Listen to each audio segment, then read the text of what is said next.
This is a finished panel prepared to be scanned. Now the question is, why do I use pens in the age of digital computers? And I could easily use this pen. It's a Wacom digital pen. Well, truth to be told, I do use this pen quite a lot to retouche, to add, and sometimes I do illustrations completely digitally. Sometimes my illustrations don't even see, not even a tiny bit of paper. But when it comes to comics, your drawing has to be versatile, and you use a lot of movement, and you do turn your paper around quite a lot. So for me it will be quite impractical to turn my table around, and you lose orientation when it happens.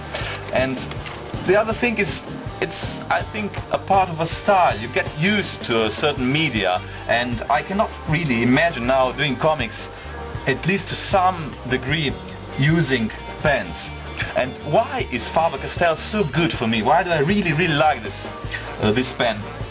Is because it is very durable, but at the same time it keeps elasticity.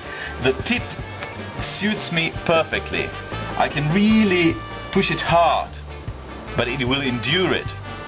And when you draw comics, you use these circular movements. When you draw little details, like for example this round head, or where you go and you draw the outline around these characters. So you can see it's a lot of details, not just those black flat surfaces. It's a lot of details that the pen has to endure it, and it has to keep the fine tipped point. At the same time it has to be durable. And I've tested really a bunch of companies that produce pens, and suddenly I realized it's Faber-Castell. It's the only pen I can really use. It doesn't mean that the competition is not good. They are good. I mean, I can survive with other pens if necessary. But really heavy duty, lots of drawing. You know, this is the pen that will leave you to think, to create, and you won't have to bother with technicalities.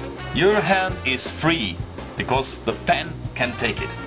Now, of course, when the picture is scanned, what happens later? Okay, it gets a bit retouched and details get done a bit, but eventually you add colors in layers, and at the end, of course, balloons, and at the very end, of course, the lettering. So, for example, these two heads are details of this drawing here. And eventually this comics will get printed in newspaper, in the chair newspaper, which I'm happy to say became recently the most read newspaper in Slovenia. Not just because the other newspapers are doing so bad, but because I believe it is really a good newspaper, and hopefully my comics do add a tiny little bit to the success of the whole newspaper. But see, this is how the printed comics look like. So you need this very clear, very crisp black outline for the comics to work, to function in newspaper, because newspaper is printed on a paper that is quite different from the magazines, from the paper that magazines use. Finally, one of the things I'm really proud of is not just a souvenir, because I was given this by a guy who was also a comics draftsman, but this is not just a souvenir, this is actually a tool that I can still use, and this pen is, I believe, more than 30 years old. Maybe 40, because it looks like it's from 70s at least, and maybe even 60s, so it could be even 50 years old. And it's 0.5 Faber-Castell technical pencil. It works like hell still after this decades, and I really enjoy using it. So that's mainly why I like the company.